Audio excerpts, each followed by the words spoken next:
오늘의 주요 이슈를 체크해보는 시간입니다. 오늘도 두 분 모셨습니다. 김대중 세종대 경영학과 교수 그리고 최진영 변호사 나오셨습니다. 어서 오세요. 안녕하십니까. 네, 먼저 오늘 첫 번째 이슈부터 보겠습니다. 조양호 데스티니. 오늘 저희가 영어 좀 써봤습니다. 데스티니. 잘들 아시다시피 이제 운명 뭐 이런 뜻이죠. 조양호 한진그룹 회장의 대한항공 사내이사 재선임에 찬성할 줄을 놓고 국민연금 수탁위가 어제 결론을 내지 못하고 오늘까지 논의를 이어갔습니다. 교수님, 예. 수탁위도 이 결정을 내리기 어려운 그런 사안인가 봐요. 예, 지금 현재 수탁위원회 위원이 총 9명인데요. 원래 이제 과반수가 넘으면 의결해야 되는데 어제는 4대 4였습니다. 원래 이제 4분이 이제 반대였고 2분이 이제 찬성, 2분이 기권이었는데 지금 이슈가 되고 있는 부분이 이제 그 대한항공에서 2분이 윤리 강령을 위반했다. 왜냐하면 민주노총과 참여연대에서 추천한 2분이 대한항공 지분을 몇 주 가지고 있는 것으로 드러났습니다. 그래서 대한항공 지분을 가지고 있는 몇 주라도 가지고 있는 사람이 어떻게 그 독립적인 판단을 해야 되는 수탁자위원회에 있느냐. 이래서 그 도덕성이라든지 뭐 이런 거에 그 윤리를 위반했기 때문에 자격이 없다. 이런 걸로 지금 이슈가 되면서 지금 찬반 의견이 그 나누고 있고요. 또 대한항공의 의결권에 대해서 국민연금은 이것을 원래 이번에는 참여하지 아니하고 기권하겠고 한진칼에 대해서만 적극 참여하겠다고 했는데 네. 그래서 국민연금 완전 전적으로 수탁위에 맡겨놓은 상황입니다. 네.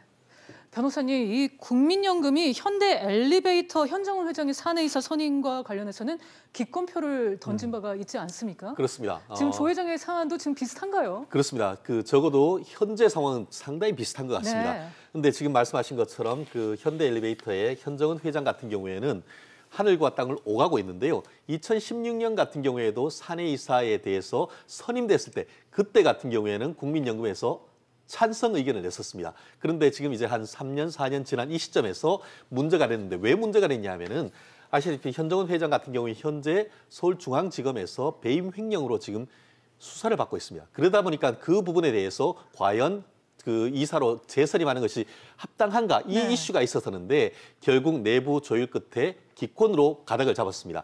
근데 이번에 지금 문제가 되고 있는 한진에서 조 회장 같은 경우에도 거기 같은 경우에는 이미 그 수사를 넘어서 재판에 넘어가서 지금 배임 횡령 문제를 하고 있지 않습니까? 그렇기 때문에 아직까지 유죄가 확정되지 아니했지만 이와 같이 배임 횡령 문제로 해서 문제가 되고 있는 사람을 사내이사로 선임하는 것이 등기이사로 하는 것이 적합한가? 아니면 그 반대 측 같은 경우에는 기소가 됐지만 아직 무죄 추정이 되지 않느냐. 그렇다고 한다고 하면은 뭐 14개월 연속 이제 흑자를 내고 있는 그런 기업에 수상으로 맡기는 것이 맞다. 네. 이런 식으로 해서 비슷한 이슈로 해서 지금 현재 찬반 논란이 뜨거운 것이 교수님이 말씀한 그런 상황인 것 같습니다. 그렇군요. 그러다가 이번에도 기권표를 던지는 건 아닐까요?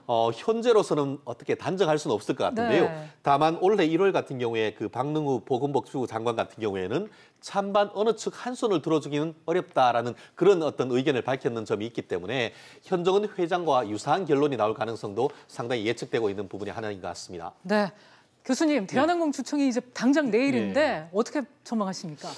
오늘 현재 보니까 이제 대한항공의 시가총액 한 3조 원쯤 되고 또 지금 현재 아시아나가 굉장히 또 위기에 놓여 있지 않습니까? 네. 우리나라의 대표적인 2개 항공사 중에서 이제 아시아나는 좀 어려운 상황에 놓여 있고 대한항공은 이제 전문 조양호 회장의 일가가 경영권이 좀 있는데 이게 그 주주들에게는 도움이 될 겁니다. 이게 경영권 분쟁이라든지 또 이게 그러면 조양호 회장이 연임이 되든 안 되든 앞으로는 올바르게 경영할 거고 굉장히 조심할 거고 만약에 연임이 안 되고 전문 경영인에게 맡기더라도 더더욱 주주라든지 고객들에게 더 치중하기 때문에 대한항공으로서는 좋아질 것이다. 네. 그렇게 볼 수 있습니다. 네. 변호사님은요?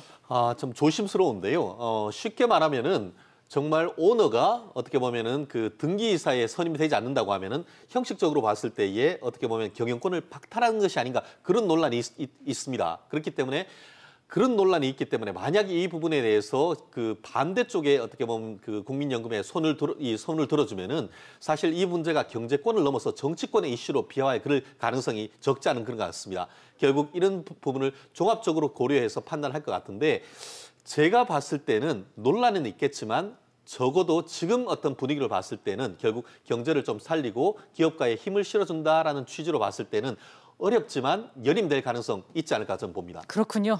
조양호 데스티니 그 결과가 궁금해집니다. 다음 이슈로 넘어가 보겠습니다.